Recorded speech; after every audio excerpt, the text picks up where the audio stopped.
Pet therapy is a great therapy. Pets provide you with non-stop entertainment, and I have some great funny stories I would like to share with you today. And I'm sure many of you are pet owners and you have your own funny stories that you could share with us. I'm going to share with you a few of my favorites. Pets just simply crack you up. And I am a cat lover, and I have one cat. Her name was Miss Boots. And one time I remember when she tried to eat my hot dish I just brought out of the oven. I know my mom was there at my house that day, and the hot dish was on the stove. Boots snuck up onto the stove while we weren't looking, and she was going, "Oop, oop, oop." And I told her, "Get off of there, that's not for you." Another time when it was Christmas and I had the Christmas tree up, I had my family over, because we were celebrating my birthday that day. Boots decided to be the life of the party, and she actually crawled inside the Christmas tree. Boy, did she look pretty silly that day. Everybody just started laughing at her, and oh, that was so much fun. But my cats are really good at catching mice, and Miss Boots, toward the end of her life, she didn't have any teeth anymore, and she had no front claws, and she could still catch the mice. The mice was all slippery and gummed up, but she made sure it didn't matter what time of the day it was, she got her reward by getting acknowledged that she caught that mouse. Who says that cats cannot chase dogs?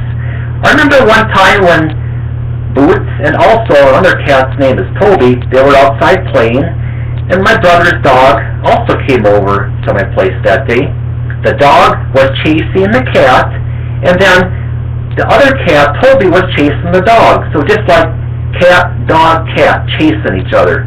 Now that is something you just do not see every day. It looks so hilarious to see it. And sometimes cats can be a little bit pesky. And now we have 3 different cats, and one of them is called Miss Minnie. She's a very, very cute cat. She's like our alarm clock in the morning. So if we're not up when we need to get up, she is right there in our face, just clawing and pestering us.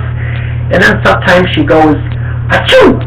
right in our face. And I'm thinking to myself, couldn't you do that before you come up into our face? That's nasty. And then cats always like to get a few table scraps, as well as dogs, whatever pets you might have. Our cats, for instance, they like to lick out the dish that you put on the floor, or if you're having a bowl of cereal, my cat Toby always tries to sneak its head up onto the dish, trying to get that last lick of milk out of there. So, cats are so comforting when you need it.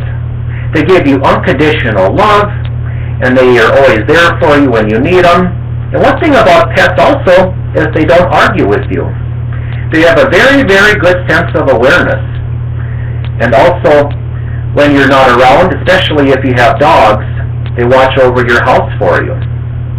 Pets provide great therapy for us. They give us non-stop entertainment. Sometimes they drive us nuts, but if you don't have them in your house would just not be the same without them. Miss Boots no longer is here anymore, but she had a near-death experience about a couple years ago before she finally passed away.